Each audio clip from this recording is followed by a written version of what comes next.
everybody. I'm making this video today, because I've been procrastinating on it, and there's a cyclone coming, and so I might not be able to make this later in the week, and I am trying this year to be a bit more consistent. Yeah, and you know what else is a disaster besides nature? The world building in Helluverse. Haha. Okay, I do like Hazbin Hotel and Helluva Boss. I actually have been meaning to talk about them since Hazbin Hotel came out. I actually have a thumbnail, and I'm pretty sure I started scripting a video to do with the pacing issues, and it's been that long that at this point I am probably better off to wait until season 2 comes out before I even touch that topic. But I do make that clear because it is a show that gets a lot of flack on the internet. Some of it deserved, some of it undeserved, and I know that the fan base were pretty protective of it. But I want to talk today about some of the issues that it has in its world building, because I feel like, as seeing that, some pitfalls that we can avoid by seeing what it does not so well. His Hazbin Hotel and Helluva Boss, I'm gonna use them sort of interchangeably, aren't series you watch for the world building, because the world building's not great. I mean, it's also not the focus. It's in hell, so part of it is already kind of pre-established. But there are just some issues. So I've got a kind of listy thing. The main issues that I think I found is, one, the information about how the world even works is not really presented to us in a great way. Most of it is on live streams from years ago, or that you have to find in Wikipedia. Very important information that feels like you should know. I have watched Hazbin Hotel, I think, 4 times, and I'm still, seeing criticism videos where I'm finding new stuff out because I haven't gone and watched all the live streams. I haven't read through the Wikipedia, and, I've been doing a Bachelor of Arts in English Literature, and basically that principle is the text is the key source of information for your analysis and stuff. So I feel like it is kind of a flaw if you've got important information just not in the story itself. I can understand, supplementary and stuff. I like convoluted stories. I like FNAF. I like Kingdom Hearts. But at least that lore comes from, media? Not... I mean, I guess some of it did come from websites and stuff for theories, but they were also built around that. I feel like there's key information that Hazbin Hotel and, Helluva Boss just don't tell you. The hierarchy structure isn't really made very clear. I've seen the diagram thing, but the show itself, you get a sense that there is a hierarchy, but it doesn't really make it explicit where people fall, and especially because there's been changes in the lore between, the pilot of, Hazbin in particular compared to other things. I think that implies that, Alistair is, more powerful than Visago, who we see in, a montage thing of, more powerful, one of the most powerful beings in hell. But then, the diagram has overlords are pretty low, and it just gets confusing how strong Alistair is, because also in the show he doesn't really show it very easily. So yeah, power scaling is also kind of an issue, where just, some characters can just destroy each other with no effort. They don't seem to take into account how strong characters are very consistently. That final episode of Helluva Boss, I'm not even sure if the main cast of imps should have even stood a chance against Androlphus, I think is the ice dude's name. Because we've seen, Stolas is able to just turn imps into stone. There's, the power difference. It feels like, I don't know, they only stood a chance because they're main characters, but then also you have, lots of fights that just end with the character going, boop! Which, I mean, it can work if you're not wanting to have big, epic fight scenes. I feel like they want cool, this massive power gaps, but not understanding how that impacts battles. I guess that connects to, my video about OP characters. Haha, self-plug. Yeah, just... They want to have... It's they want the cake and eat it too. They want, these really cool characters and, these massive power scale differences to get this scope of, these beings are so much more powerful and scary and stuff, but then, like, there's, like, we come to a point where it's like, how are our main characters, who, like, in Helluva Boss, are at the bottom of the social like, they're the least powerful beings in hell, how are they supposed to win without, like, plot armor? And I guess they do get saved by Octavia, but I don't even know if, I don't know, maybe I'm remembering the episode wrong, or maybe there's some secret lore thing where, like, Androlphus is weak for a Goetia, but just based on how we've seen Stolas, I'm not even sure that they should have stood a chance. And it feels like they only did because, like, you can't just have them lose. Another, like, thing that the main actual power scaling is a problem that they have, but that's more just that could work if they weren't trying to make conflicts of, like, fights between, like, if you had imps fighting, that'd work, but not, like, an imp against a Goetia, because there's gotta be a lot go wrong in the Goetia's end for that to make sense for the imps to win. But the main thing that I find issue is just, like, the culture and moral inconsistencies. So you've probably likely, if you're in the fandom, heard the defense of, like, oh, they're in hell, that's why everyone's bad and stuff, but the more you think about it, that's kind of just not the case, because it feels like the moral standards within hell are pretty similar to our own, except maybe you could say that they're a bit more liberal in terms of, like, a bit more accepting of, like, how do I say this in a YouTube friendly way, like, they're a bit more okay with lustful endeavors, but overall it does feel like that there's a lot of the same moral standards. And I say, like, Helluva Boss is probably the better example for this, because in Hazbin Hotel most of the characters are sinners, so they were originally from Earth and engaged in our culture, whereas the Hellborn have always lived in Hell, so they're probably the best reflection of what Hell's culture is like and what their ethics and morals are. And, well, they kind of just are like ours, except it's a bit okay to better, like, they're not homophobic. I think there's only, like, one character that's homophobic in the series, which is Katie Killjoy, who's a human, so that could be a reflection of that's an earthly thing. In hell it's completely acceptable, which makes sense.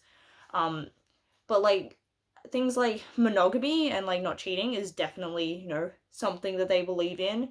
The fact that one episode that really proves it is oh, what's the one called? There's an episode where it's basically like the Halloween one, where there's just a party where everyone is annoyed at Blitz. I really wait, I'm getting the episode name. let me get something up. Let me pause for a second. Okay, I found the episode. It's episode 9 of season 2, Apology Tour. So, like, the fact that Veronica has, like, a whole party about, like, how Blitz has mistreated them all shows that, like, there are certain expectations for the behavior. These demons, these imps, would not be this annoyed at Blitz if Blitz's behavior was considered acceptable within hell.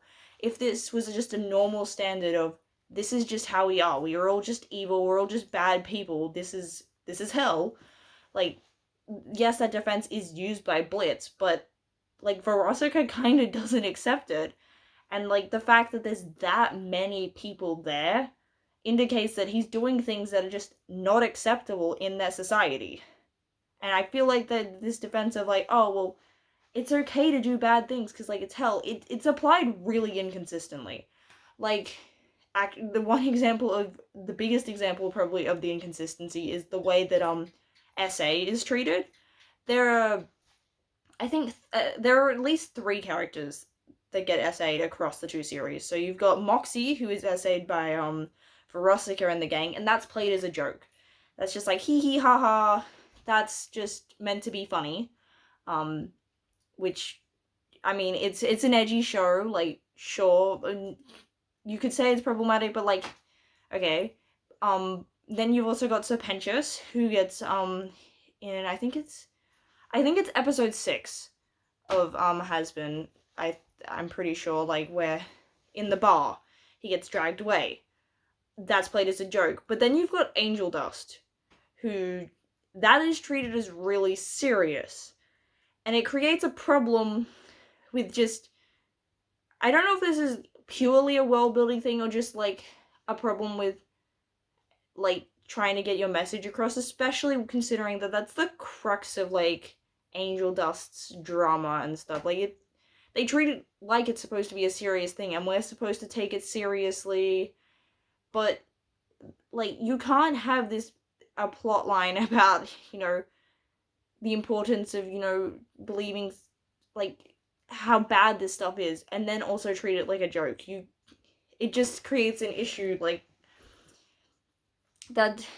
It can create conflicting values and stuff, and like it does feel like the characters get judged quite differently. Like it's always controversial whenever there's Valentino merch release because Valentino is a horrible person and people are like, well, should we make merch of like this really horrible character? But like I don't see that same, like everyone is kind of bad. This could, I guess that's more of a fandom response than the actual series itself, but I can understand why people have this response. Valentino's bad actions are treated by the series as so much worse than everyone else's, which I'm not saying that they're not, but it does feel weird, that dissonance of like judgment of who gets judged so badly. Like Angel Dust doesn't get judged for, you know, harassing Husk. Veronica doesn't get judged for what she did to Moxie. That's just a joke. Like there's a lot of just things, and it makes it difficult because the show wants to be both a comedy and be this serious drama, which I think is why we have these issues with just morality and stuff and not lining up, because you've got jokes where it's like, haha, funny gag of like character gets hurt or bad things happen. But then they also want to use those same things and be serious, which I guess that's not necessarily, like, you can have worlds that are, you know, messy in terms of like concepts and stuff. Like I like, as I've said, I like Kingdom Hearts, which is like the first game is basically an apocalypse, but you're going around with Donald Duck and Goofy. Like I am okay with things that are, you know, weird combinations. Like I feel like there's a way to balance the comedy and the drama. I just don't know that the show is striking that balance very well at the moment. And it also just feels like different episodes are very different, and like the characters involved and just at what point in the story we're at. Like it definitely feels like at some point the team got too attached to Stolas and Blitz, and like I've done this as a writer where, because you've spent so much time beforehand with these characters, you kind of just want to get them to this certain point, and you kind of rush through the time it actually takes to get there. I can't say for sure if that's what's happened, or maybe like the idea has changed as to what they want to achieve, because like like they've been working with these characters for a while. I can understand ideas changing, but yeah, it does create some issues and just conflict. And I feel like the excuse of like, oh well, they're in hell, so like they're bad people, just, I feel like it doesn't work when you actually look at the hell we're presented. Like, I mean, you occasionally get scenes where like, but I feel like a lot of things that we consider bad are also frowned upon there. Like cheating is frowned upon. We see that with like how Stolas' cheating affects his marriage, and also he's expected to be faithful to Stella, which is interesting because a lot of like things with arranged marriage and like royalty and stuff historically have had things like consorts. Like, was he not allowed to have just someone on the side? He was expected, you know, to be very monogamous. Actually, most monogamy is definitely, I don't think there's any polyamorous characters, and like I feel like all the relationships that and people that are shown to be healthy with stuff is very much focused on like a single person, very romantic. Like I just say this because like I feel like Blitz could possibly in a different context be written as aromantic, and like maybe you could use, and this is pure headcanon of like how everyone's expecting this specific relationship from him that he just doesn't want to engage in, and then they get all annoyed about it. But like, yeah, the fact that in Apology 2, I guess the fact that like they're all expecting a specific type of relationship that like is very reflective of how we see relationships. Like, and also like just hell is basically Earth, but red. Like they have money, they have a mafia with like an Italian accent. Like Why is the imp mafia how do accents actually work in this series? Because, like, there's, like, a Mexican bird, like, Stolas is British, but they're all, like, from hell. Like, why do they have different accents? I can understand the human, like, not the Hellborn characters, but, like, don't people usually get accents? Okay, maybe I'm thinking too much into it. But also, that shows, like, some of the issues with, like, the world building. Like, yeah, I appreciate diversity and stuff, but, like, it also gets kind of confusing as to why these specific characters have... My hair looks funny. Oh, that made it worse. Just, yeah, like, the more you stop and actually think about it, the worse it kind of gets. Which, some series kind of work like that. I do want to make a video to do with, like, soft world building versus hard world building, because some series do work where, you know, I would say, like, the softest sort of, like, world building magic-y stuff is, like, your comedy movies, like, things like 17 again, where there's just, like, one moment of magic that is completely unexplained, but it's so that, like, the character can go on a specific journey and stuff. Like, Liar Liar. A lot of them tend to involve dads learning to be decent human beings. Like, you know what kind of film I'm talking about if you've, like, just watched comedy movies and sort of stuff. So that's, like, very soft world building compared to something like... There's probably more intense examples, but, like, Lord of the Rings is, you know, the guy wrote a whole language, developed entire cultures, very well thought out, and, like, Helluva Boss and Hazbin Hotel lean towards the softer end. It definitely feels like there's not a lot being put into how the world works, which isn't inherently bad, but I think it just causes issues when it, like, you're shown and told things about hell that don't match up. Like how does killing work? Am I allowed to say that on YouTube?